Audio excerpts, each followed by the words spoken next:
Hello, everyone.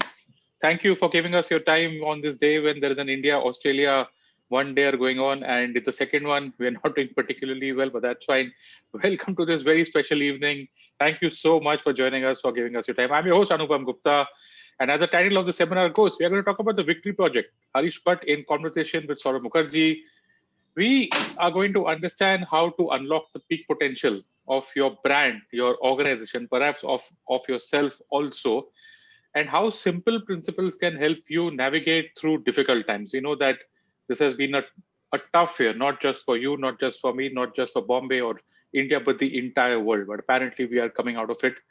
And and there's no better time for us to talk about this very timely topic. So, my guest today, very honored to have Mr. Harish Bhatt. Harish is a brand custodian at Tata Sons and chairman of Tata Coffee. During his career spanning over 30 years with the Tata Group, Harish played key roles in several strategic moves of the group over the past 2 decades, including the launch and nurturing of many iconic brands of the Tata Group. I'm sure that a lot of you have your own favorite Tata brands. Mine, for example, is Starbucks.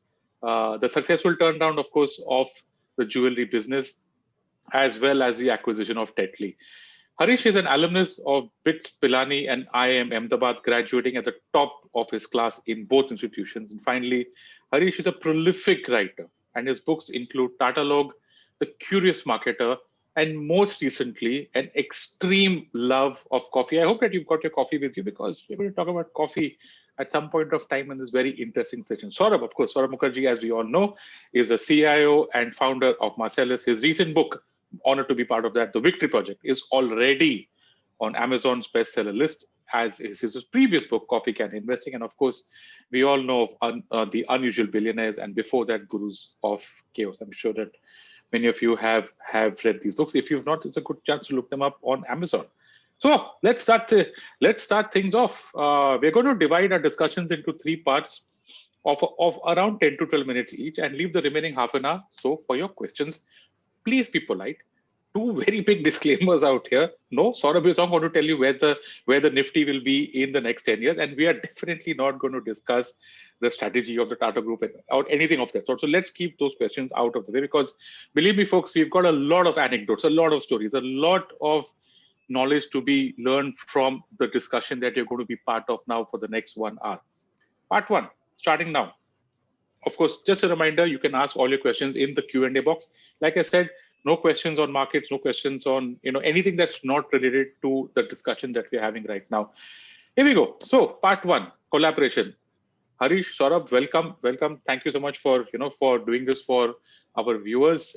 Let's start with collaboration. So in the Victory Project, collaboration is the final skill, right, of the simplicity paradigm. So we begin the book and the simplicity paradigm with specialize, simplify, spiritualize. That's the first layer, the basic skills. And then we move to specific behaviors, declutter, creativity, and finally collaboration. So collaboration is the final skill. It's also something that's not taught, not spoken of. There are a lot of things that we have preconceived ideas of collaboration. So I'm going to start with Harish. The Tata Group is renowned for separation of ownership and management. This is something that they've done, I don't know, for literally hundreds of years, and allowing professional talent to very successfully run large companies. And like I said, this model has worked for a very long period of time. Harish, let's start with you. Um, your experience at the Tata Group, specifically your leadership at Titan, we know how the turnaround has happened. We know how Titan has really heralded and led a lot of structural shift in the market that they operate in. How did collaboration play a key role in this transformation? Were there, for example, very diverse set of people, even teams of rivals, that might have differed in their points of view, but worked very effectively at transforming Titan? Over to you, Harish. Yeah, that's firstly, Anupam and Saurabh, congratulations on the Victory Project. It's Thank a you. brilliant book. I've enjoyed reading it. More importantly, I resonate with its themes. The themes of simplicity, the themes of expertise, building expertise, and of course collaboration. Uh, Collaboration is such a fundamental skill, and the story I want to narrate from my experience in the Tata Group is collaboration at the jewelry business within Titan. I entered the jewelry business in 2001. Until then, I had been working with Tata Tea, creating tea brands, and the Tata Group transferred me to jewelry. It was a challenge. I took up that challenge because clearly here was a business that was losing money. It had not become successful 6 years after its launch. I entered that business as the head of retailing and marketing. And sit back and imagine this, and perhaps have your cup of coffee as well. Here is a guy who has marketed tea all his life and sold tea all his life, coming into a jewelry company. And I was selected for that role. Okay, now you can ask me, why did Wow. Mr. Xerxes Desai select me for that role? He was the MD of the company then. He must have seen something in me, saying this guy has some spark which will enable him to market jewelry well. I entered as the head of retailing and marketing. My boss was Jacob Kurian, the chief operating officer. He had spent half his life in an IT company in the US with Tata Burroughs at that time. And then he had come to the watches business of Titan. He was also not from the jewelry industry. We had a jewelry design team which were completely steeped in design and aesthetics and how to craft beautiful pieces of jewelry. That was really their you know raison d'etre for their existence. We had a young marketing team composed of people from the watches business, composed of people from Domino's Pizza, composed of people from many other consumer companies. And eventually, we had a manufacturing team in Hosur. People who come from the environment of Tamil Nadu, beautiful, were very, very expert at manufacturing and crafting of jewelry, technologists. Uh, the head of that manufacturing unit eventually came from the automobile industry in. So, firstly, there were diverse sets of people who came together. That's very true. And I think that is very an important facet of collaboration. I still remember when we walked into office on the fifth floor of Diamond District of Golden Enclave, where our office was located. Jacob had put a small board on top of the door which said, "Through this door walk ordinary people who will do extraordinary things." Wow. And that was a beautiful, beautiful line. All it told us is each of us by ourselves could do little, but by collaborating together, we could achieve hell of a lot. We still remember that when that Tanishq team came together recently for a small conversation on Zoom like this, we recalled that line and how much we kept looking at it each morning as we went into the office. We had a few clear rules. We were diverse people coming from all across different industries to try to compete with the big family jewelers and create a huge jewelry brand. Rule number one that we followed, I think 99%, perhaps not 100%. If ever there were differences, rule number one, state our points of view very candidly. But rule number two, if ever there were differences, those differences don't get expressed by email. We meet each other across the table. We were Wow. seated on one floor, and then the Hosur factory, of course, was 40 kilometers away. And if we broke that rule, I remember that there were eyes turned as us. Very few people actually broke that rule. So it was across the table as a discussion. We soon found that marketers like us who like talking a lot, creating advertising, creating new stores, we typically thought we were a different breed from the people who did manufacturing, the technologists. And the poet says, the twain will never meet between these two. So to ensure there was collaboration between these two teams, which was essential to keep the supply chain very tight, to make sure that manufacturing and marketing understood each other, I still remember that our monthly review meetings were done alternately at the corporate office in Golden Enclave and at the factory in Hosur. Wow. And when we went to the factory in Hosur for our monthly review meetings, we would have all the technologists and the manufacturing guys there in the review meeting to understand what these marketing folk were up to. And conversely, when the meetings happened in the corporate office, all our designers and the corporate office people would be there. That was something else which promoted a lot of collaboration. We knew we were diverse people. There would be conflicts, and jewelry is a business, Anupam, where there are peak seasons. Akshay Tritiya is a peak season. Dashera and Puja is a peak season. Dhanteras and Diwali is a peak season. Those used to be fairly stressful. We had to manage those seasons because in those seasons, 35-40% of your annual business would come through. So immediately after those seasons, to resolve the stresses which may have built up in the team and to ensure that there is informal collaboration between the team, I still remember that the management, which was Jacob, myself, all of us, the entire team used to go out to a resort at Hasaraghatta or near Bangalore just to do yoga, just to get together and understand what the purpose of doing the business is, just to spend time with each other for 2 or 3 days. And that was also a collaboration ritual which built up amongst the team. So I think it was a combination of many of these rituals which made sure we were a motley bunch of people coming from different industries, but getting to know each other, getting to work together each other, and we became a very, very tightly knit team as a result of all these rituals. Uh, and uh, Even today, we look back at those days very fondly, because the turnaround of a business is always, I think, one of the things that you carry in your life along with you as something that one has achieved. And turnaround it was. I mean, I think you're being modest when you call it a turnaround. I would think it was nothing short of a transformation, and you've transformed the industry also in that process. So, Saurabh, your thoughts on this, right? Because we are fans of TCS. I know that for the book, we've actually used it as a case study of collaboration at an epic scale, at a large scale. And I'm sure that you'd give us a sense of what scale is like when we talk of TCS. And we looked at the entire life cycle of TCS, or rather till now, because I'm sure TCS has a long way to go. From Mr. Kohli, who recently passed away, and all the way to the current leader, Rajesh. So let's start, let's talk about TCS here as a case study of collaboration. Thanks, Arupam.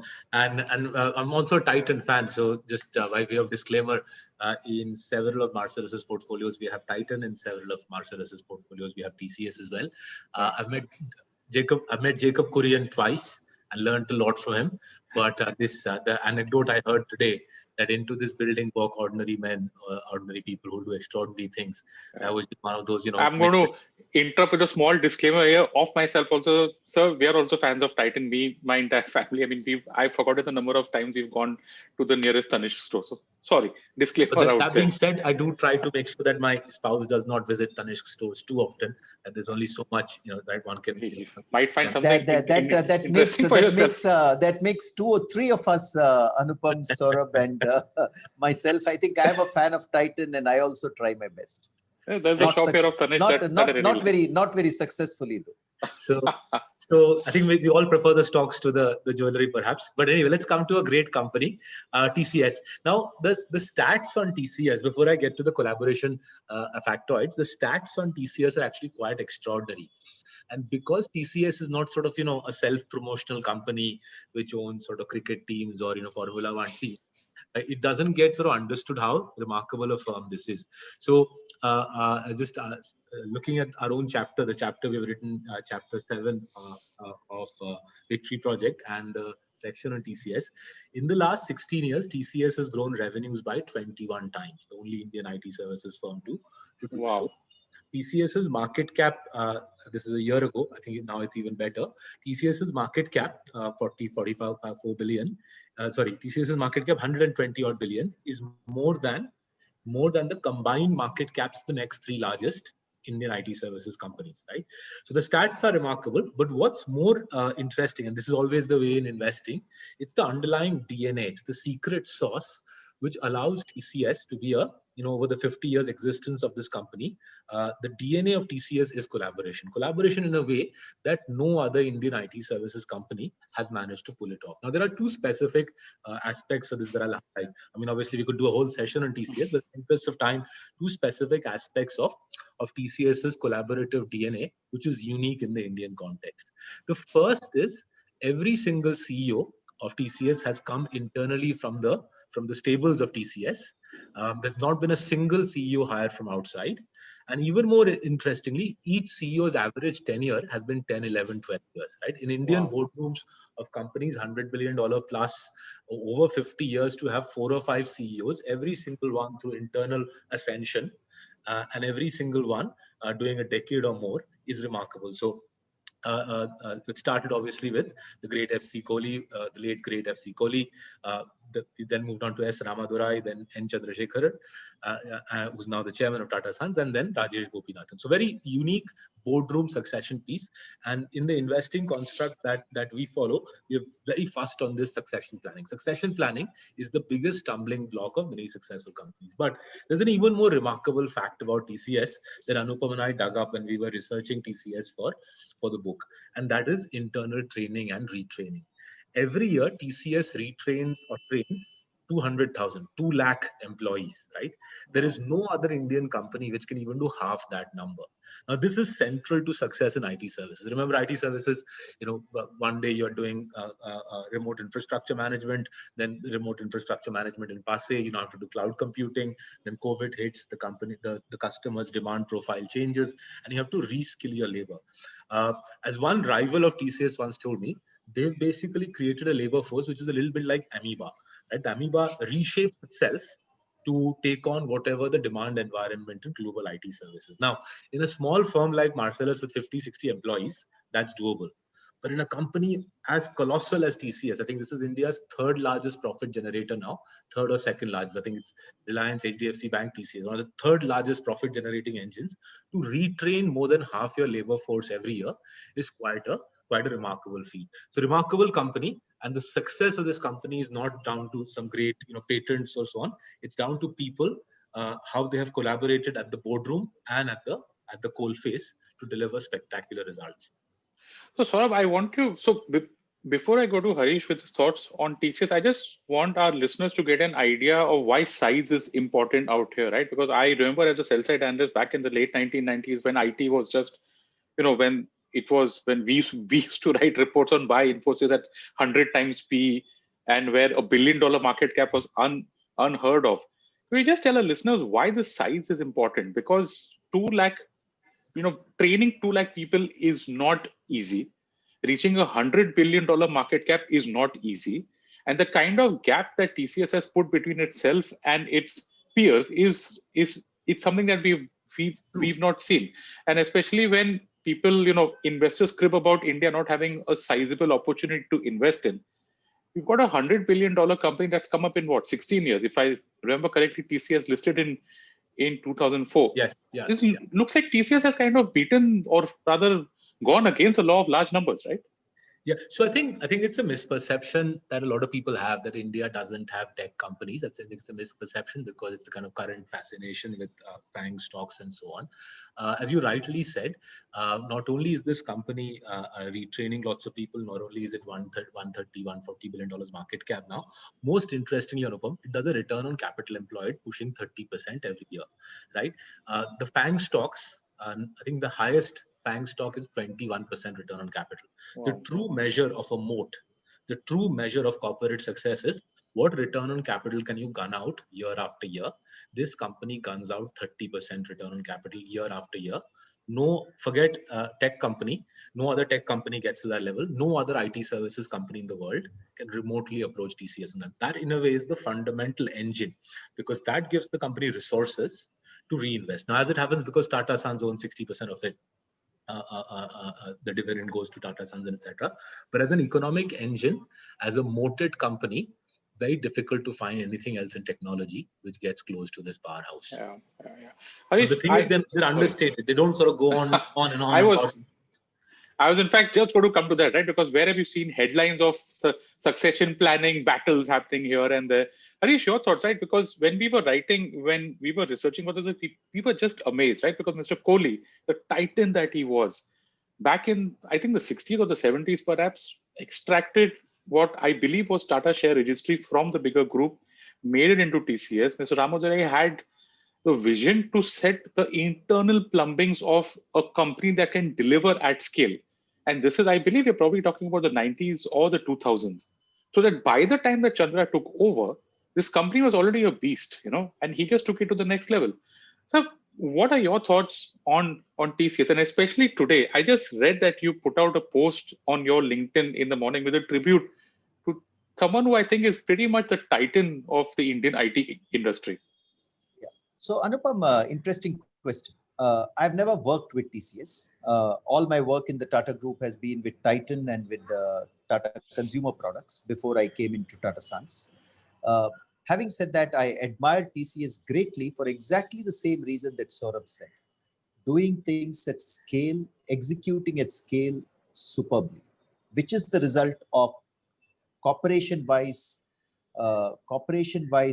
collaboration led by a very, very good continuity in leadership and brilliant leaders, right from Mr. Kohli, Mr. Ramadurai, Mr. Chandrasekharan, and now Rajesh. What else can explain, a global network delivery model of the scale that TCS has put in place? Or in fact, just now they've announced, earlier in this year, the 25-25 secure borderless workspaces operating model. Or the work that TCS has done, for instance, in India, working with the government of India on the Passport Seva Kendras and the transformation in the issuance of passports to every Indian citizen, which has come into the modern age. So that certainly is is the result of very deep collaboration within the organization and an ability to execute fantastically well at scale, which is the result of that collaboration, and which is also the result of expertise and reskilling and a very sharp eye on the future. To Mr. Kohli, who passed away, a few days ago, of course, he is a legend of the Tata Group, of the Indian IT industry. So if you don't mind, I will read out those, I will divert a little bit into poetry from collaboration and technology and read out what I wrote on LinkedIn today, which is my tribute to him. Thank you, sir, for leading the way on computers and IT from the very first day, for inspiring a fantastic, dedicated team that takes great pride in renewing your dream. Thank you for your vision that has transformed an entire land, lending your shoulders for so many to stand. For Tata and TCS, you've created the best, even as you lived such a fulfilling quest. Today we turn sad eyes to the crest as we wish you deep and eternal rest. And here was a man who lived to 96 years of age. 96 years of age. He was active well into his 90s, even after he had stepped down as CEO of TCS, well into his 90s. He was active with his work for technology advocacy and adult literacy. I want to use this occasion to also pay tribute to a legend of the nation. Thank you for asking me that. Awesome. Thank you. It was a privilege to be here. It's a privilege. Yeah. I mean, honestly, I could just take the entire session just on this. There's so many anecdotes within TCS and probably within the Tata Group, but maybe you can do that for a separate session. So that was collaboration, right? Now let's move to the next step, which is creativity. And that's part two. That's the second part in the simplicity paradigm in the second level. We've got declutter, creativity, and collaboration.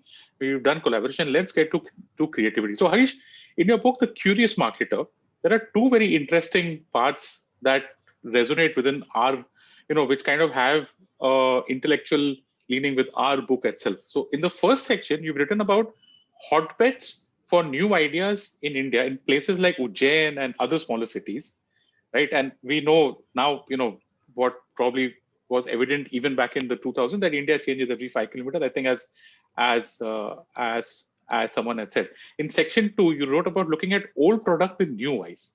There's a very high level of original thinking involved in these ideas. So what are your secrets? Where did you get these insights? What are your secrets for juicing up the creativity? Yeah. Thank you, Anupam. Thank you for reading my book, The Curious Marketer. It actually lies at the confluence of two things that I'm very passionate about: curiosity and marketing.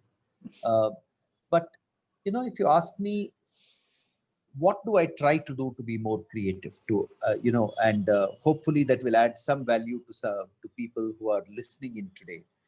The first thing, Anupam, is to be creative. You have to be curious, in my view. Unless you're curious and you want to learn, you're not likely to be consistently creative. You may be inconsistently or sporadically creative if you're not curious, depending on how you think. But to be consistently creative, you need to be curious. And to be curious, you need to know that there is so much more you have to learn. Professor Lowenstein has written this beautiful paper from the Carnegie Mellon University saying curiosity is the difference of what you think you know and the entire body of knowledge. And every 2 years, the body of knowledge doubles or triples. Like Moore's law, there should be a law about the amount of knowledge which which increases at a phenomenal pace in this world. So according to me, curiosity is the first trait. I try to keep myself as curious as possible, for which you have to ask questions all the time. Your eyes have to be wide open all the time. Uh, it's very important for you to go to places that you've never visited in the past. I had never visited Ujjain till I went to Ujjain. But when you visit a place like Ujjain, you visit a place like Devas, you visit a place like Madurai, you visit a place like Cochin or Irnyalakuda in Kerala, or you visit, let's say, Mysore in Karnataka. Each of these places give you new ideas because people there, these are all diverse places. What you see in those places, what you experience in those places is the result of many centuries of ideas which are built up in those places. So you have to push yourselves outside your zone of comfort, go and visit new places, meet new people as well. I think that's equally important in our circle of colleagues. In office, I may be meeting 25, 30, 50 people all the time. uh, even the at a stretch, I would say there are 7,500 people whom I keep interacting with from time to time. But if I have to learn something really new, I have to go out and meet new people who can also from whom I can learn new ideas. And to be creative, I should not stay only in my zone of marketing and business books. I have to read consistently, but read across the read in diverse fields. Read about design. Read about art. Read about music. Read about literature. Read about the professions which are truly at the epitome of creativity, and understand what are the lessons you can borrow into your own creative endeavor. I also think it's important to give yourself enough space to be creative. Sometimes we make our lives so hectic morning to evening that we don't give ourselves that space to be creative. And it's up to us to make the space to be creative in our daily lives. Sure. I find, for instance, that I am very creative when I go out for a walk, or when I am working out in my gym, or these days at home more than in the gym. Uh, what are those spaces? What are those spaces which up your creativity quotient? Is a key question in my mind. And finally, I think to be creative, you have to let a lot of the thoughts sink in. If you're thinking about something and you want to be creative about a particular area, let's say I'm thinking about a new collection of jewelry, or I'm thinking about a new offering of tea bags that I have to put out into the market. Let all the thoughts from diverse sectors, from diverse areas sink into your mind, from your primary research, from your secondary research, from your conversations, from meeting distributors, from meeting customers. Saturate your mind with those thoughts and leave them in your mind like a pressure cooker. They will settle into your mind, and then out of your subconscious, I believe, will leap out that creative idea that you've been looking for. That's Yeah. worked for me. That's worked for me a lot of the times. But these are some thoughts, Anupam, on creativity I wanted to mention. How, so sort of, this is like, he's reading from that section in our book on creativity, because he's saying read widely, you say that, travel extensively, you say that, just, and we've written about this, that we've researched about legendary artists, sports people picking up common traits for their creativity. And as you heard Harish, what do you think? What are the common links between what we've written and what Harish said, and of course his broader body of work? So you're right, Anupam, and there are similarities, and I wish I had come across Harish's book while you were. This is the book Curious Well, that's Marketeers. nice. Nice to see the book in your hand. Thank you. Superb book. So what I'll do is I'll highlight two areas where I think we agree, and two areas where I learned from Harish's book something new, right? So obviously, as Harish just mentioned, reading, right? So Charlie Munger, no less, has said he has never met a smart person in his life who does not read nonstop. Every single expert we interviewed for the Victory Project is a voracious reader, right? It was actually an eye-opener for how much they read, and whatever reading habit I had, I tried to ramp it up big time after meeting Manish Sabarwal, after meeting Apurva Purohit, after meeting Sanjeev Bikhchandani, and so on. So in his book, in The Curious Marketer, Harish Bhatt says, action 7, read, and read. There is so much interesting stuff that has been written over centuries. Reading provides you a window into these fascinating worlds. So it's very likely to enhance their levels of curiosity. Harish says, Marketers should therefore make it a habit to read a wide variety of books and blogs regularly, not just marketing-oriented publications, right? The second area where I think there's a lot of consonance, between Curious Marketeer and Victory Project is the seeking of new experiences, new people, right? Harish says in his book, our lives are mostly composed of routine. We work in the same office, visit the same malls, the same gyms. So Harish says, unfortunately, sameness does not promote curiosity. In fact, sameness stifles any residual curiosity you may have.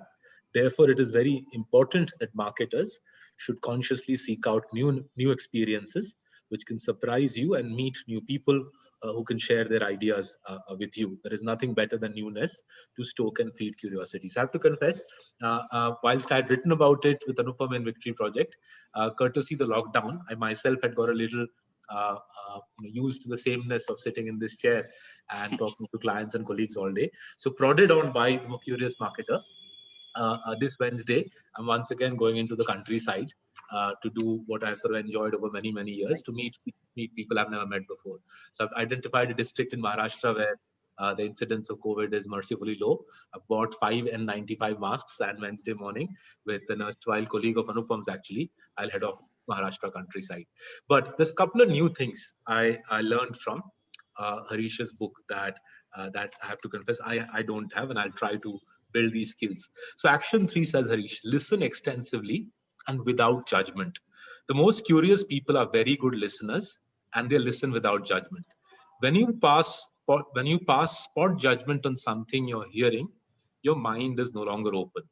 On the other hand, when you listen with a mind that is totally open, you're willing to soak in knowledge without inhibiting filters, right? I think I need to do more of this. And I think this was a very useful tip. It's a very practical tip that people like us have the privilege of going out into the world, learning new things, courtesy YouTube, courtesy social media. We can expose ourselves to a whole bunch of new knowledge, but it's important that we are open-minded about it. And I think good prod from Harish in that direction. And the other thing he said, which I think as a Marcellus man, I need to do more of, is observe customers with a keen and fresh eye. So Harish says the act of observing customers with a keen and fresh eye can trigger many streams of curious inquiries. I often tell members of my team, says Harish, that to develop sharp customer insight, you have to keep the customer in sight.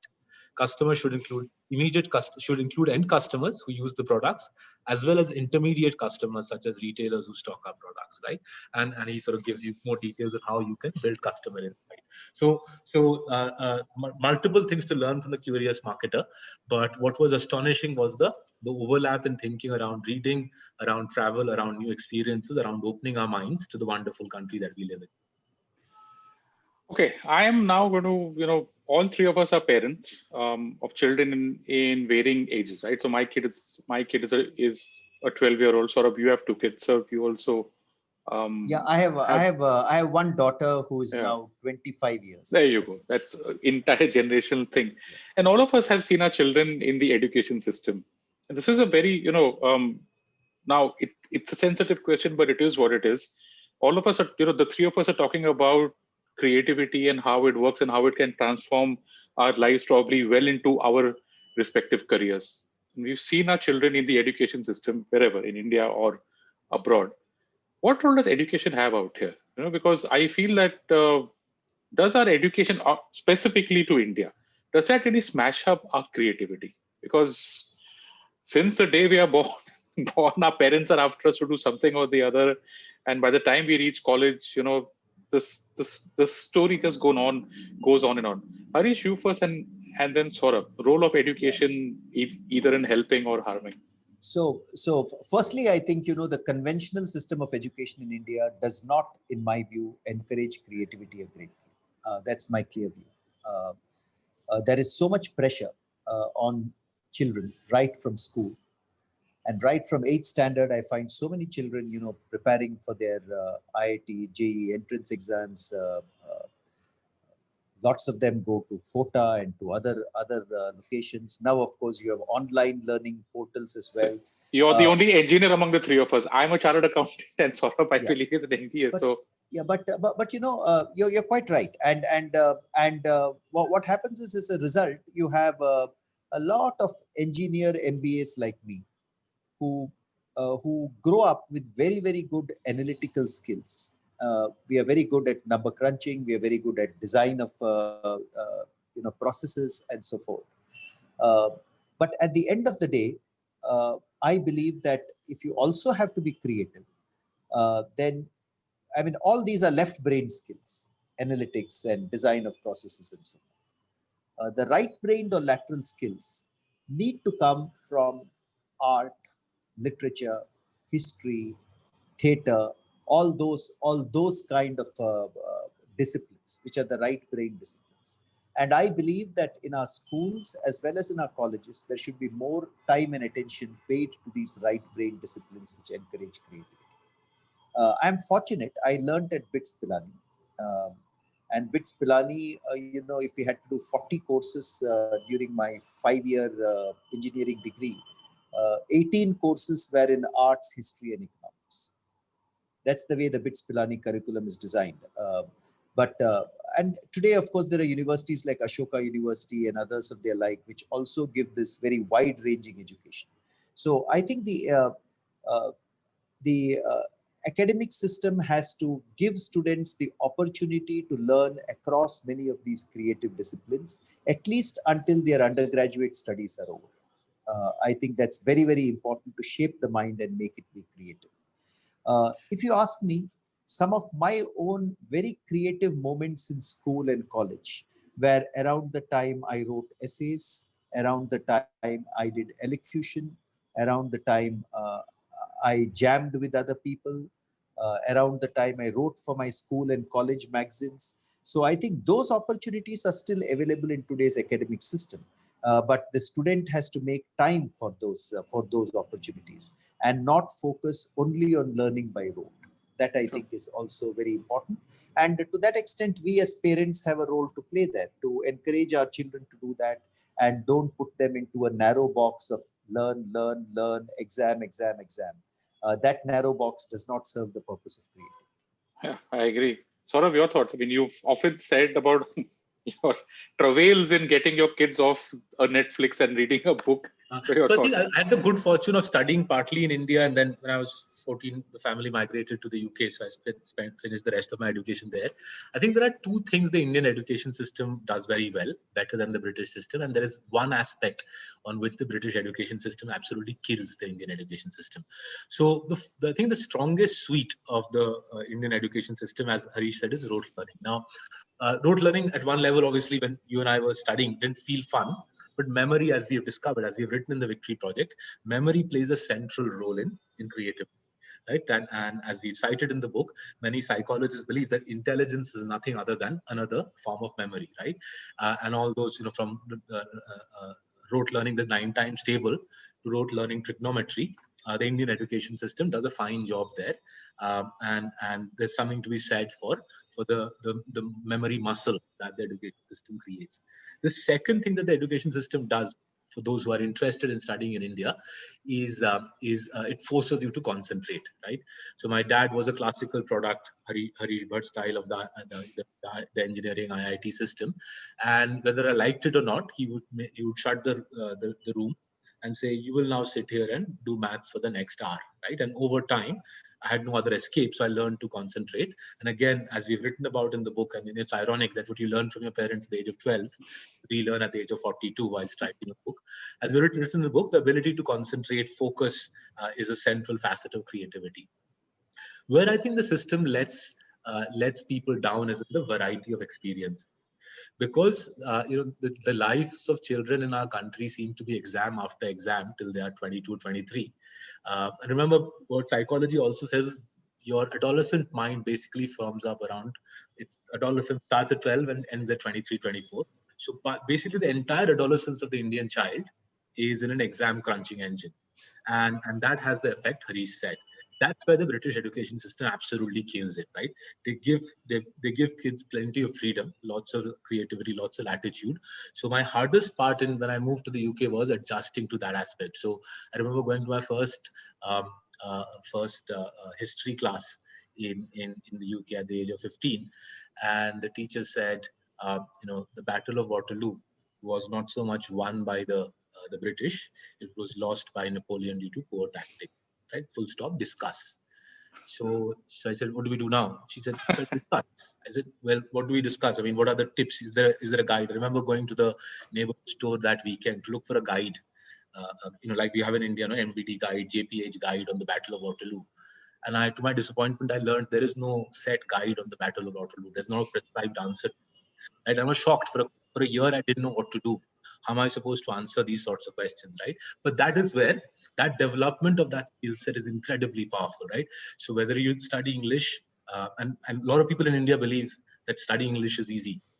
You study English at a forget high level, even at class 11, 12 level in the UK, it will make you cry. The amount of abstract it makes you. So I think there's very strong suites in the Indian educational system, which is focus, concentration, and rote learning, which develops memory. But the creativity aspect is central, and I think all of us are doing what we can with our whatever financial means we have to make sure our children are not handicapped in the way we were. So I'm going to just sneak in one question out here, just as a, I know that again, we're kind of pushing time for this discussion. Sort of, you remember that we spoke about this with Mr. Gurcharan Das. It's part of a book itself. We've spoken with Harish about this in the past itself. So this question is for you, Harish. It's all fine to say you need to be creative and, and the parents push their children towards exams, as Saurabh said, but then that's a job market for you. People will not accept anybody other than IIT-IIMs. That's a conventional thinking. And from our discussion with Mr. Das and a fantastic foreword that he's given for our book, he gave us the example of Kavade. Someone who rose from the EPBX system. With EPBX, for listeners, for viewers, sorry, who don't know what it is, it's essentially the dashboard on which the company calls come and they are routed to everybody. And from there, he rose all the way to a board of directors. And Mr. Das said that you need to hire for attitude and train for skill, whereas the job market is the other way around. Any thoughts on this? I tend to agree with what Gurcharan Das has said. There is a basic level of skill set which is required, and I think the Indian education system, because of the advantages which Saurabh has pointed out just now, those basic level of skill sets exist. Concentration, the ability that you have learned something over the years and learned it under high pressure. About those basic level of skill sets, actually every company and every business will have customized skill sets that you need to build over the years. So those skill sets can be built. But the attitude of saying I'm open to learning, I'm flexible and adaptable to the environment that I'm going into, and I have the ability to take initiative, and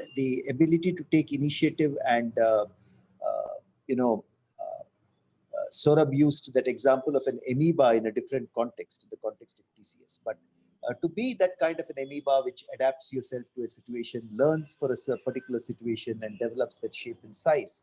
That is a story that Gurcharan Das has so nicely narrated in the foreword. Recruiting for skills, I completely agree. But with recruiting for attitude, sorry, my mistake. Recruiting for attitude, I completely agree. With a basic level of skill sets which the person should have. Sure. So if I'm recruiting for a finance role, or Saurabh is recruiting for an analyst role, perhaps he would look at a chartered accountant or a MBA who has done some courses in finance. But above those basic levels, I think attitude kills everything else. And I guess one of the questions Saurabh gets asked the most is what kind of qualities do I need for a job? But let's get, it's almost 5:45. Let's just finish up the discussion part with this last section, which is on great teachers and gurus, right? Again, very important topic. So Harish, in the final section of your book, section 3 of The Curious Marketer is dedicated, it's about how people and books can be great teachers in our lives. How and why are these people, these gurus, bosses, mentors so important? For example, what did you specifically learn from Xerxes Desai, founder and of course first CEO MD at Titan? Okay. So let me give you 2 stories here. And one story is of my having worked with Darbari Seth, who was the chairman of Tata Chemicals and Tata Tea, and one having worked with Xerxes Desai. Both are legends of the Tata Group. I worked with Darbari Seth when I was about 28, 29, maybe 30 years of age. Darbari Seth was in his 70s at that time. And remember traveling with him to London on some work. And I was his executive assistant at that time, doing a lot of project work in his office. And we came back. There were intense meetings through the whole day, and then we took a flight and landed back in Sahar Airport at that time at about 2:30 in the morning. And Darbari Seth went to his house, which was on Pedder Road, and I went to my house, which was in Colaba at Harbour Heights. I think both of us must have hit the bed by about 2:30 or 3 o'clock. At 6 o'clock in the morning, my wife kind of pushes me on the bed and says, "There's someone who has come to meet you. And it looks like he's Darbari Seth's driver." So I said, "Okay, then we should open the door and ask him what he wants." And indeed, it was Darbari Seth's driver. And he had an envelope with 2 pages written in there, written in Darbari Seth's hand, 6 o'clock in the morning. 8 action points that we need to complete that day.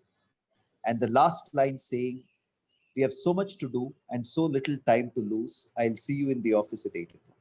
Wow. Okay. Now, my learning from that was, here is the work ethos of a man who is in his 70s.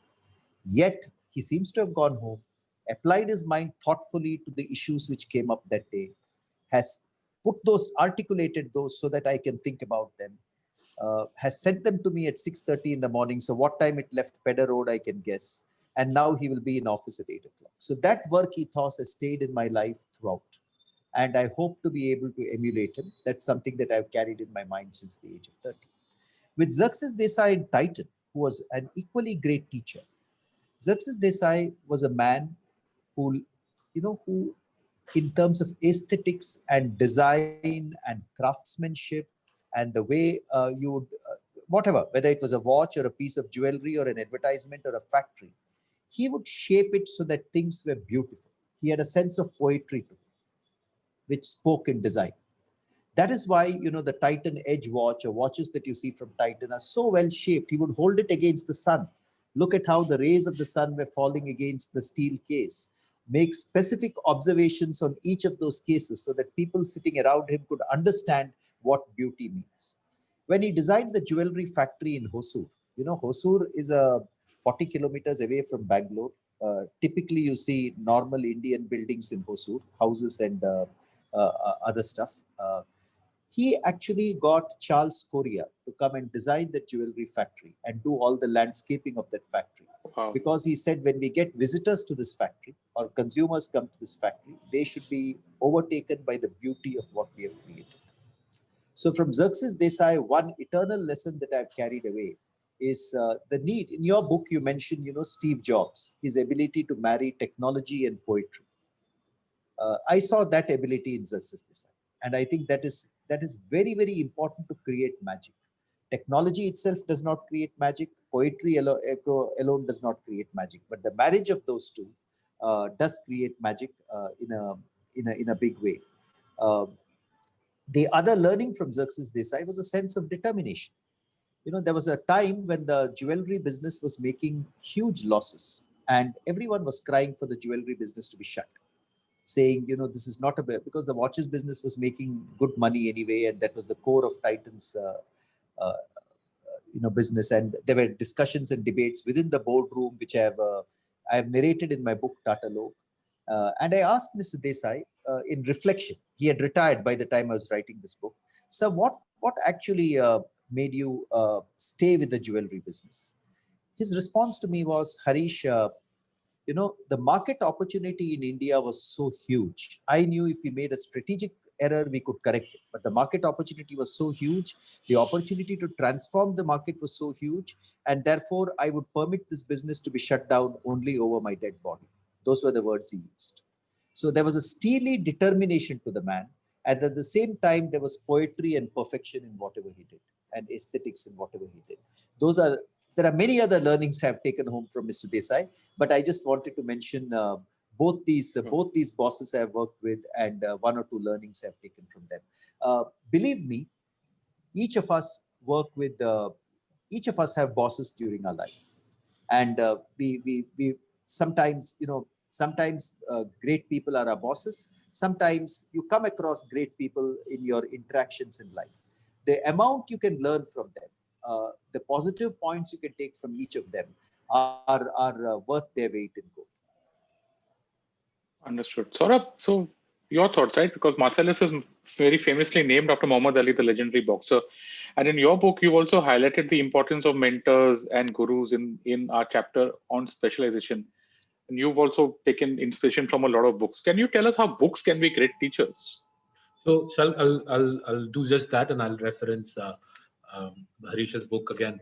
But before I do that, there's a nice. It just struck me that there's a nice circle that has been created here.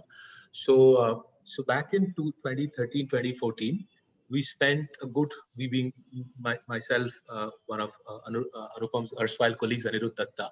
We spent a good 3 months trying to figure out why Titan was so successful.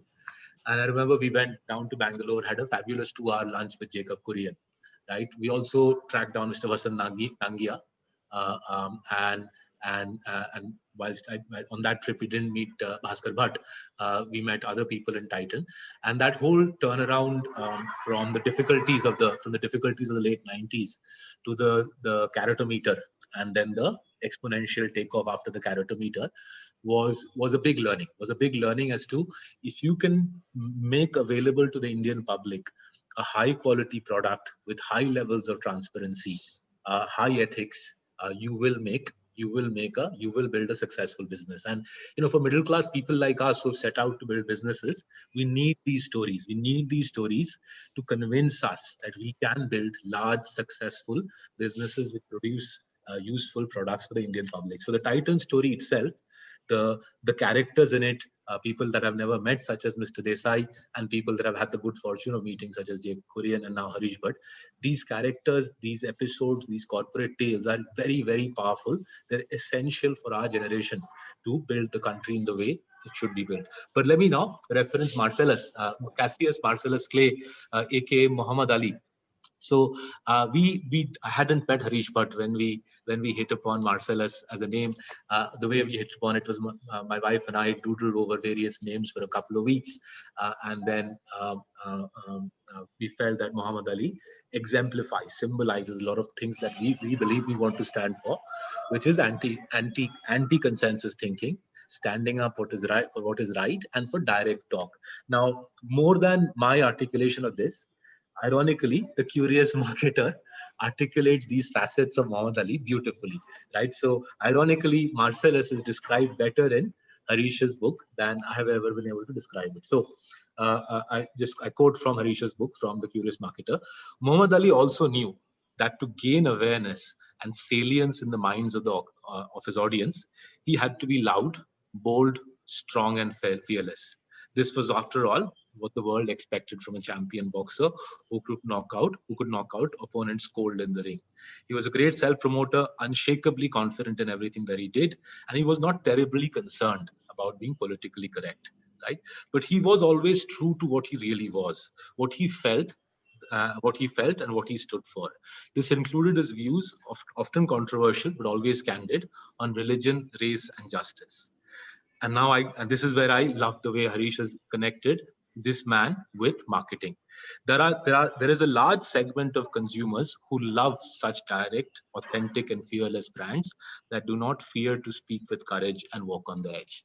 I just loved it, and I wish I had read it 2 years ago, would have given us even more conviction in the Marcellus brand. But I'm glad I did it. I read it over the last week because it has reaffirmed for me that what we stand for is right. And if I had to give an example of a book as a teacher, this book is a beautiful teacher for people like us who are trying to trying to build businesses in what is not the world's easiest country to build businesses if you're a small little company. Oh man, we are really stretching our time, but I want to wrap this up. I want to wrap our discussion with a topic that all of us enjoy. I mean, we wrote this book over tons of coffee. So you have a book on coffee. My own favorite coffee is both Starbucks when I go out and Tata Grand. Two things from you, Harish. Favorite coffee? No, not favorite coffee. The best coffee in India. Okay, and of course, then your favorite books. So I love coffee, just like you do, Anupam. And I love Starbucks, of course, and I love coffees from Tata Coffee. But I have two favorite coffees, and I would say my all-time favorite coffee is the South Indian filter coffee. I have lived in Bangalore most of my life during my stint with Titan. Uh, when you have really fresh decoction uh, made the South Indian filter way, and you add steaming hot milk and sugar to it, and there is froth on top, and it's served to you in a brass tumbler. Wow, it's out of the world. If any of you visit Bangalore, do go to MTR, which is near Lal Bagh, Mawali Tiffin Rooms, now called MTR. Serves a beautiful, beautiful filter coffee for sure. Uh, or even near my house in Baswantgudi in Bangalore, there is a very nice place, very nice Darshini, which also serves beautiful filter coffee. So that's my favorite. Love the If I filter coffee there. Yeah, it's by far the best. If I go to a Starbucks, I love their espresso. That's my favorite cup. Having said that, I think India has so many rich coffees in it, Anupam. We should the coffees of Coorg, the coffees from the Biligiri Hills, the coffees from Chikmagalur, all of them have different taste profiles to them. Let me share a small story with your viewers if many of them love coffee. Did you know that one of the most famous Indian coffees to have taken over the world is something called a monsoon Malabar coffee? Now Oh, I didn't know that. it's fascinating how the monsoon Malabar coffee came about. Coffee beans were created in India and they went all the way to Europe in wooden vessels, in wooden ships. And in that long ship voyage, they would actually pick up moisture because the ship would take a month or two to reach Europe. And the coffee beans would pick up moisture, they would get swollen a little bit, become a nice juicy yellow color. And they found that when those beans were used to make coffee, they had a very mellow, beautiful taste to them. And until today, in the Nordic countries, in Sweden and Denmark and Finland and all those countries of Europe, they are one of the eternal favorites, Monsoon Malabar coffee. Today, of course, wooden ships have been replaced by faster vessels. So if you go to the Malabar coast, all the way Mangalore and downwards, you'll find large sheds. Indeed, even Tata Coffee has, these huge sheds where coffee beans are exposed to moisture. They get laden with moisture, and then it becomes the moisture of the monsoons. That's why the monsoon and Malabar, because it happens on the Malabar coast. Sir, Uh, that I can smell it. The it best is. part of a monsoon Malabar is forget drinking it. वो तो हो ही जाता है. The Huh. smell that comes out of that. I mean, I've had it at Indigo. I've had it at I don't know where. But good Lord, now you're really. Sorry, So, please, so, sir. Go on. but so this is one story of Indian coffee, but there are so many stories of Indian coffee waiting to be discovered in our country. And we have also spoken about visiting places which are out of the way. So I would invite you, Anupam and Saurabh, and also all the viewers here. One of the best places to visit where you learn a lot is also any coffee plantation where these coffees are made, and you'll see how coffee lives with nature and produces such a beautiful beverage for us every single day. I Sir, must, yeah. we are in Bombay, sir. The most average filter coffee of Bangalore is better than the best coffee that Bombay has to offer. Okay, No, I'm going to I. make But controversial one difference statement. there. But having said that, I live in Parel now, and on Sunday morning, sometimes my wife and I go across to Mysore Cafe in Matunga. They make a Of very course. good. They make a very good cup of filter coffee, and we do enjoy having that filter coffee after a nice masala dosa. I think masala dosa and filter coffee have a very umbilical cord amongst themselves. But you have to go till there and you know of the place. When I was in Bangalore just last year, I had no idea. But every obscure place I went to for filter coffee was brilliant. Absolutely brilliant. But you know something, Anupam. You spoke about creativity. Spend some time with if we spend some time with chefs, people who actually make food, you find some of the most creative minds at work, and you can Wow. learn a lot Wow. about colors, you can learn a lot about display, you can learn a lot about smells and tastes, you can learn a lot about just sheer discipline of making that dish so consistently time after time after time. And you can learn a lot about how they actually in a way simply the simplicity that you said, simplifying things and getting it into a very simple mode of execution. So one of these days I want to do that. I want to go and spend 2 or 3 days in a hotel kitchen to and see what thoughts develop in my mind. Look forward to that. We have to So just does a rush story- in. We just have to There's a rush story in. on coffee from my side. So till the lockdown began, when we used to visit clients, we used to give them our book, Coffee Can Investing. And the South Indian clients would respond by sending us coffee from their plantations. Wow. हम किताब देते थे, वो coffee देते थे. Excellent. That's such a nice exchange, Saurabh. I am now going to just rush through this because we got questions. We got like 130 people out there. Harish, last question for you. Favorite books, and I'll just come to Saurabh after that. Yeah, I've actually, I read in different genres. So I have a few books which are my eternal favorites. If you talk about a story and the art of storytelling, I would say R.K. Narayan's book Swami and Friends is my eternal favorite. I love the book. Uh, it's so uh, it's so in a very simple. It was made into Malgudi Days, as you know, the television serial, but it's so simple, so enchanting, and it's the art of storytelling at its very best. But then I also like magic, and in my book An Extreme Love of Coffee, I've tried to bring through some magic. But the master of magic and the master of magical realism is actually Gabriel Garcia Marquez. Yep. His book 100 Years of Solitude I worship. What a beautiful book which brings magic realism together in so many different ways. I think on fiction, I would say those are my two favorite books. But in non-fiction, Misbehaving by Richard Thaler.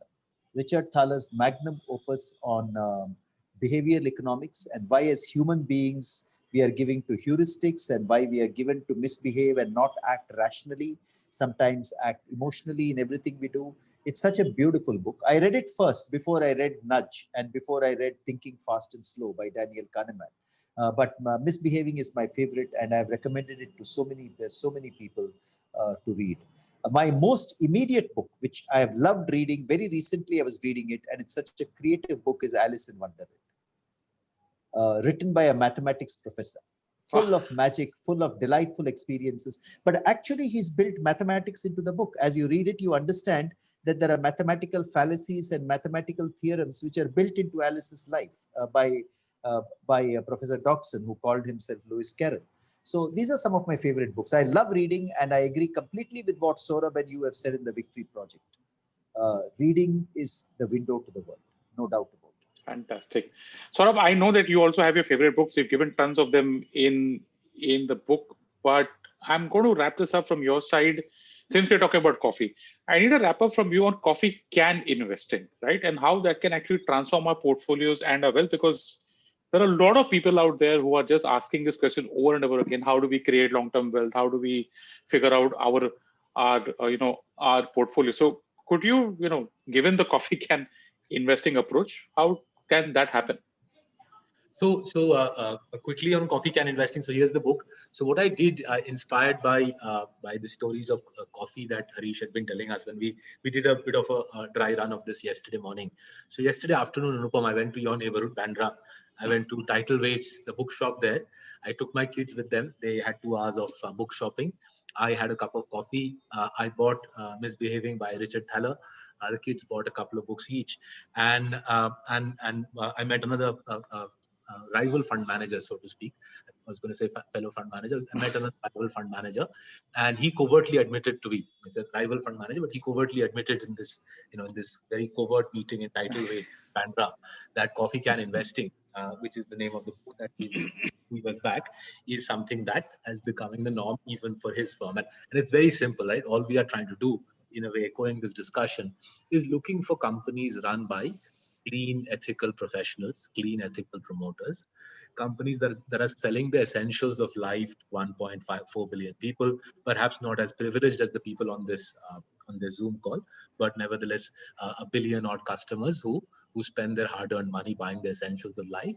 And thirdly, the third criteria is you're looking for companies with very high barriers to entry, almost near monopoly-like companies, right? And hence the love for, say, firms of the ilk of a Titan or a TCS or a HDFC Bank and so on. So very simple construct. And the book was, I went to Tidal Waves, I also have to admit, but because there was a signing session on both Victory Project and Coffee Can Investing. So if you guys want to buy an autographed copy of Victory Project or Tidal Waves, if you're in Bombay, you'll find autographed copies in Tidal Waves in Bandra, in the Crossword in Kemp's Corner, and in Kitab. It's Kitab Khana, right? Kitab Khana in Fort. Kitab Khana. So each of those shops have a good stock of autographed copies of Coffee Can Investing and Victory Project. Okay, folks, we are opening the floor open for questions. The usual guidelines: be brief, be polite, to the point. No question on stock markets, no question on Tata strategy, please. It's a Sunday evening. We've already had 1 hour of conversation. It's a holiday tomorrow also for some of you, at least those who are in the markets. Let's enjoy a coffee and have some great conversation. Okay, so let's be polite. Okay, starting off. This question came early on. So I'm going to ask this to Harish, and then Saurabh, if you have any views, just jump in there. What is your take on the opinion that established brands lead to pricing power? And does this hold when competition is very comparable on all benchmarks? So I think, once a brand establishes itself, there is some amount of pricing power. And and in fact, Saurabh had just written a very long piece on FMCG, so I'll get his view also on this. But what's your view, sir? Does this hold when competition is very comparable on all benchmarks? My view is yes, within limits. So if a brand earns the trust of its consumers, and consumers know that this brand is going to give me consistent quality, day after day, week after week, month after month, the consumer is willing to pay a premium for that brand.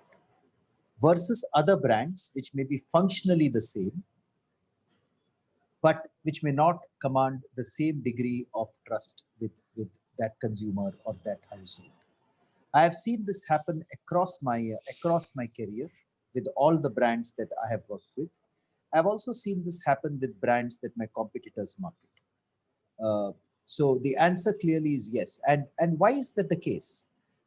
My view is that brands command a trust premium, and trust has to be earned by the brand. It cannot be demanded.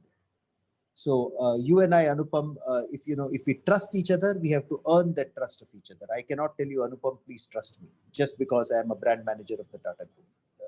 So I have to earn your trust. So the earning of that trust takes a certain time and effort and consistency. And that trust premium is not linked only to the functional attributes of the brand. And therefore, I think well-established brands, so it's not really well-established brands, but it is brands which have gained the trust of consumers over a long period of time, do have a trust premium attached to them, even if functionally they are similar. In recent days, or in the recent years, I've also seen, just like trust premium, there is often a design premium.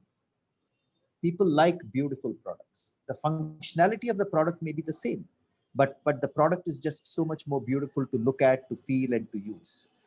And you can call that a functional benefit, or you can call that an emotive benefit if you like. But I think there is a premium that people want to pay for beauty and design as well. Sure. However, it has to operate within a band. There is a limit to the premium that the consumer is willing to pay for trust. And in every category, that limit may vary. It may be different in FMCG, it may be different in high value consumer durables, it may be different while buying a home, which is a lifetime purchase. Sure. Okay, Saurabh, you recently, you had this very long read on the Marcellus blog about I think similar to what the question was about pricing power and the market leaders. Tell us about that. So I think I'll just use Titan as an example to elaborate, right? Why is it that Titan, or Tanishq specifically, why has Tanishq had such a tremendous run over the last 20 years, right?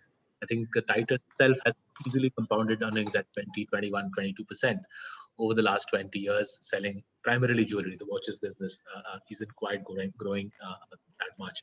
Now, you speak to other jewelers, you speak to the TBZs, the Khanna Sons, the Mehra Sons, the jewelers in every city.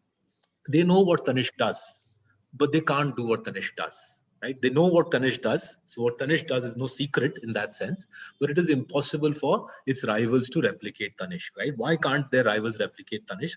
Our reading is that there are three factors, right, which are making it very difficult. And this is in a way true for numerous other industries, whether it is Dr. Lal Path Labs, whether it is HDFC Bank, Bajaj Finance, or indeed say something like Abbott Labs. Typically, what the market leader does, the company as prominent as Tanishq does, the rivals know about it, but for a variety of factors can't copy. So let's kick off, right? The cost at which Tanishq buys gold, the cost at which Tanishq takes funding for the financial markets. I think recently Titan did a 1,000 crore or perhaps 1,500 crore CP issuance at 4%.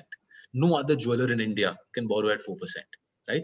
So because you built a powerhouse company, Titan, a cash generative company backed by Tata Sons, 30% owned by Tata Sons, you can borrow money far cheaper than any other jeweler, right? You're killed as a jeweler when you see Titan borrowing at 1,000 crores at 4%, right? Secondly, the quality of staff that this company hires, right? People of Bhaskar Bhatt, people of Harish Bhatt, people of Jacob Kurian's expertise. It's not just the late great Xerxes Desai. It's a whole cohort of the best talent in the country, groomed over 10, 20 years to run a large successful business. No other jeweler can hire people of this caliber. They can't even dream about it, right? So you're getting access to the best talent. You're getting access to finance at rates nobody else can bring to the bear. And finally, you're architecting it. You're creating systems, processes, architectures around serving customers, around the caratometer, around production quality that others can't match, right? Now, all of that, in a way, the capstone on that is the brand. The brand is reassuring you that sab kuch acha hai. The brand is reassuring you that the people are good, the processes are good, the product is good, and as a result, the brand and the internal architecture resonates with each other. And Tanishq will, I think, in the next 10, 20 years, go on to consolidate the Indian jewelry industry and become it's already the market leader, but as Harish Bhatt mentioned, the market size is immense and there's a long runway. This is the story, I think, in many other industries in our countries. In every industry, we are seeing one or two companies are able to figure this out and the rest can't. So even if the rest had a memorable brand, in the sense the moniker was memorable, it's not going to go very far until you back it up like Tanishq has, with great people, incredible access to capital, and unique systems and processes that nobody else has. Great. So, guys, just one small tip when you're asking the questions, we're not going to do specific things out here, that what will happen if XYZ becomes big and ABC becomes small, stuff like that. We're talking about concepts out here. Okay, from strategy now to advice. We've got a question from Viraj Gada who says, thanks a lot for the book. It has given me a lot to think. You speak about specialization in the book. What would you suggest to someone who has worked for 10 years across various roles and organizations and has a more generalized career? So and sort of this is something that we've got in other webinars. I think Harish has a great insight. I think we should go for Harish's insights on Harish, that's what, because you're someone who's had diverse careers. There's no one better than you to answer this. Yeah. So I can let me provide my own experience in this context, Anupam. Whom was the question from? Viraj Gada. Yeah. So Viraj, here is what I have to say. Okay. When I began my career, I think if you've finished 10 years, you're probably in your 30s now, late 20s or early 30s or mid 30s. For the first few assignments in the Tata Group, I worked with Tata Industries, I worked with the Taj Hotels, I worked with Titan, I worked with Tata Motors, with Tata Tea. I did assignments for all of them. You could say I was a little bit of a generalist. And then, as you have already heard, I worked as an executive assistant to the MD and chairman of the company. Again, a generalist role, you would say, an executive assistant doing special projects, troubleshooting. Sometimes there were audit projects, sometimes there were packaging projects. Sometimes I spent a couple of months in Munnar developing the packaging of Tata Tea Polypacks when we were just launching in the market, and looking at the supply chain and so forth. At some stage, 4 to 5 years after I joined the Tata Group, I thought I liked the broad area of sales and marketing. And I still didn't know what exactly I liked in sales and marketing. It's good, do remember that I had done my engineering and my MBA, but it still took me time to figure this out. So it's not that you need to figure it out immediately. So I began working in sales, and I was the area sales manager for Andhra Pradesh in Tata Tea. Then I was the regional sales manager. I handled some brands like Chakra Gold and Gemini Dust and Tata Tea Agni and so forth. Uh, but as I went along, I realized that, you know, marketing and consumer behavior are becoming areas of keen interest for me. Consumer marketing is where I want to be, not B2B marketing, which are different areas. So I chose to move out of my, and then the Tata Group asked me, would you like to move to the jewelry business? Here's a business we want to turn around. We want to get people from diverse fields. So I accepted the challenge to move outside my zone of comfort and go and work in jewelry, because that's also consumer marketing. I got to know consumer marketing and retailing and so forth. Um, uh, I did the same thing in the watches business, building Fast Track the brand, helping build Fast Track the brand, along with a very passionate Fast Track team and Titan and Sonata over the years. And I also led those businesses as the chief operating officer. Um, uh, and eventually, I came back to the tea business as the managing director of the company, which is now called Tata Consumer Products.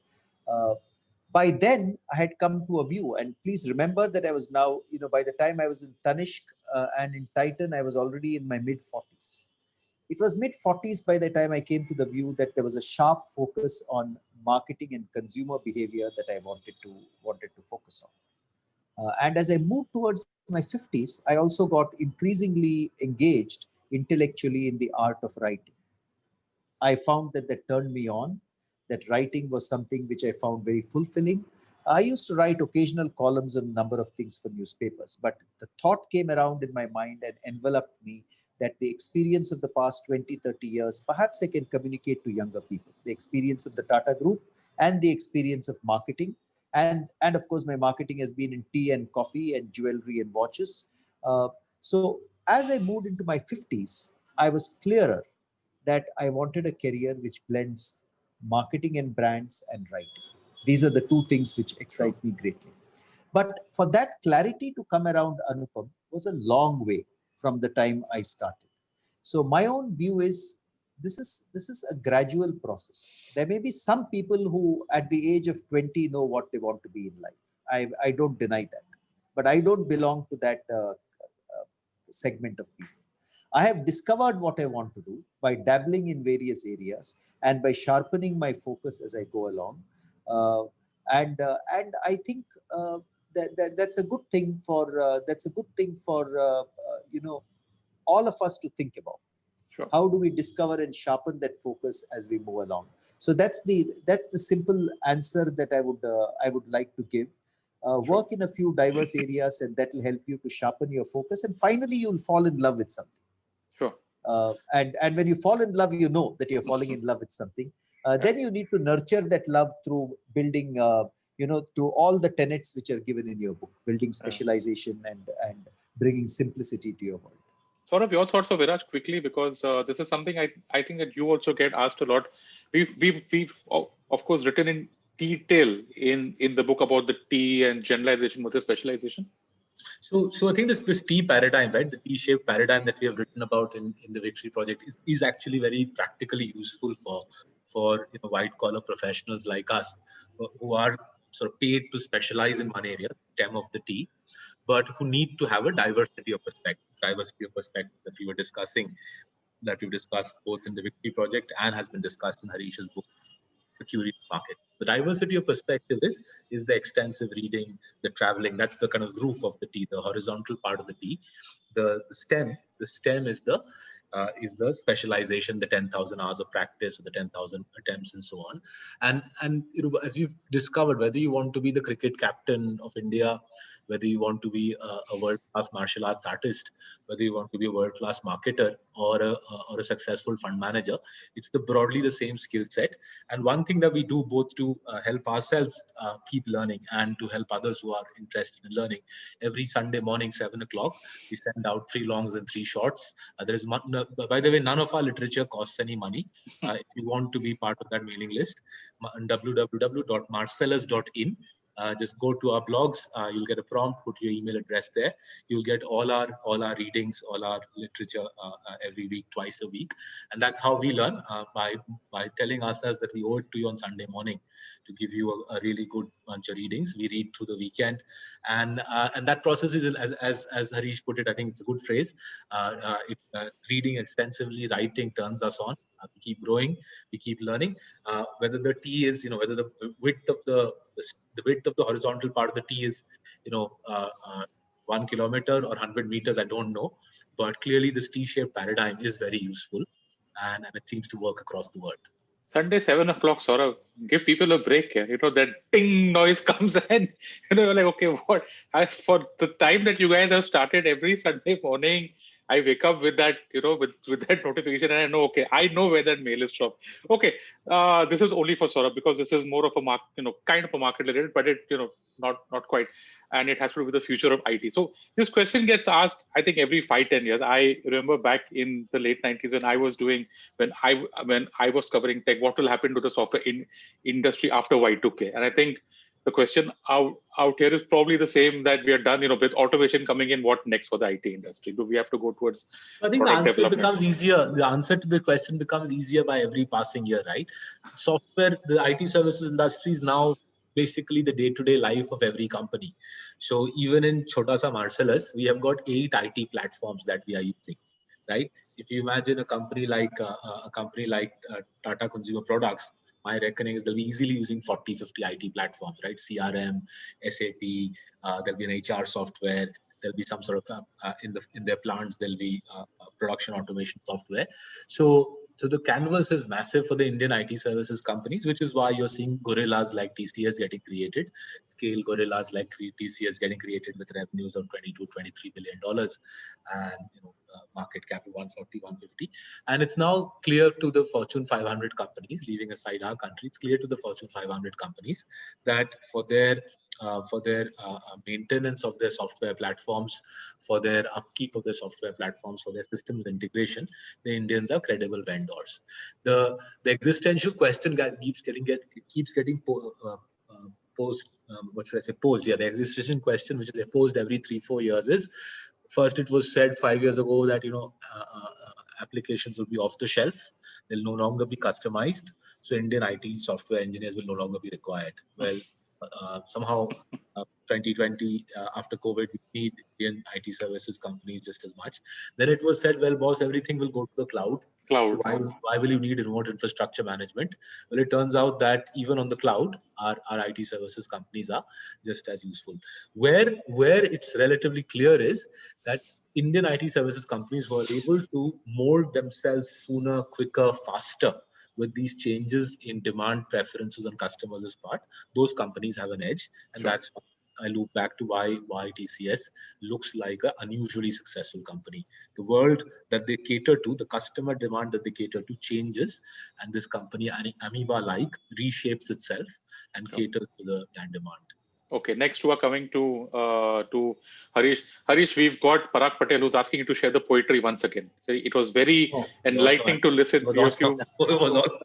Please tell us I the don't poetry. mind. Let me just open up the space where I can read the poetry from. Give me a moment. It's a tribute to FC Kohli. It's a wonderful tribute. And if you guys are not following Mr. Bhatt on LinkedIn, please do that. Whilst Harish is waiting for that, if you guys want to read more about FC Kohli's life, or indeed the life of other legends in the Tata Empire, there's a lovely book, Tata Saga. Harish has written the foreword. There are stories of several people here, Zaxis Desai, Ariati, Tata, FC Kohli. And it's really worth reading these lives because it puts a whole new context on what are the sort of people who succeed in our country. All too often, mass narrative, the media narrative that is sold to us is, you have to by the time you're 23, 24, you've got to raise $1 billion, build something by the time you're 30, sell it, and then buy an IPL team or some such thing. Those narratives by and large are rubbish, right? The more relevant narratives are people of this sort, who get a world-class education, who commit themselves to building something lasting, and who leave behind a legacy that enriches all our lives, right? The more we celebrate these stories, the better off we are. Absolutely right, Saurabh. And in the case of Mr. F.C. Kohli, he's such a legend who committed his entire life to building and nurturing Tata Consultancy Services. So, Parag, here is the poem. With great delight, I'll read it for you. Uh, Thank you, sir, for leading the way on computers and IT from the very first day, for inspiring a fantastic, dedicated team that takes great pride in renewing your dream. That's what TCS is doing today, renewing his dream. Thank you for your vision that has transformed the land. You'll agree with me that IT services has transformed the Indian landscape. Thank you for your vision that has transformed the land, lending your shoulders for so many to stand, because he's created generations and generations of leaders, which Saurabh has already referred to. For Tata and TCS, you've created the best, even as you have lived such a fulfilling quest. Today, we turn sad eyes to the crest as we wish you deep and eternal rest. That was Lovely, the sir. poem. Lovely. Okay. Moving on to the next. Actually, this is not a question. It's just an anecdote, and it's such a nice anecdote that I'm going to share with everyone out here from Topendra Bhattacharjee. Harish, this is just listen to this. Okay. So, just to add to Harish having worked in Titan, I think Mr. Bhattacharjee also, he knows that inclusion and collaboration as a way of life. So he's saying that not only employees, but channel partners at all levels were equally included and built as a team. And he remembers versus Desai in his final training dinner. He's saying our final training dinner. So I'm assuming it was this. He had asked the employees out there about opportunity, and everybody had different answers. And as for Mr. Desai, it was the right hand of every Indian. Any thoughts on that? Lovely anecdote. Thank you for sharing that, Topendra. Yeah. Thank you. So that's a lovely anecdote that Topendra has narrated, Anupam, and he's quite right. Channel partners in Titan have always been part of our Titan family. Uh, this includes franchisees, distributors, CFA agents, after sales service centers, uh, after sales, the parts and accessories distributors. Uh, every single channel partner has been very, very important to us in Titan.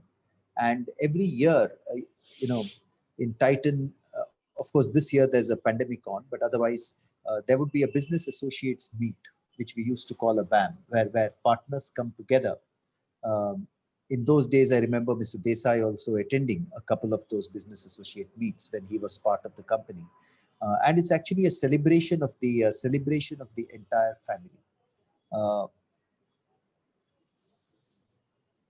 the thought there really is that uh, you know the business associate of Titan is as important as me, who is a marketing manager, as important as the manufacturing manager, and actually uh, far more in touch with the customer, if you ask me, because he manages the last mile in the store. So there is no doubt that one of the pillars on which Titan has been built is this ecosystem, larger ecosystem, consisting of its business associates and business partners across the country. So that's a wonderful anecdote. Sure. Those business associate meets are also great fun. Huh? I must tell you, they're not just going back to your original question about collaboration. I must tell you, in those business associate meets, it's not just that we come and provide big lectures or conceptual, plans of where Tanishq is going in the future or Titan is going in the future. I must tell you that, for instance, the senior management team at specific business associate meets actually puts up a nice dance for the business partners. Wow. And I have had the opportunity in a couple of those meets. You won't believe this now, but I've had the opportunity in a couple of those meets to actually play the role of Salman Khan. अरे क्या बात है वाह sir, I would love yeah. to have a So they're great fun. They bring everyone together on an informal platform. I can see you putting the line एक बार मैंने commitment दे दी तो मैं खुद की भी नहीं सुनता, something like that. Okay, we are almost wrapping up. Last few questions out here. This, of course, Saurabh, this is one question that we always get. Harish, I'm sure that you've also heard of this. So, given the massive amount of information overload that we have, and the distractions that we have, and the priorities that we have, how do we read more books? Saurabh, first you, and then Harish. How do we read more books? Okay, there you go. So I think the simple answer is you got to be very clear about your goals. My goals are relatively simple. My job is to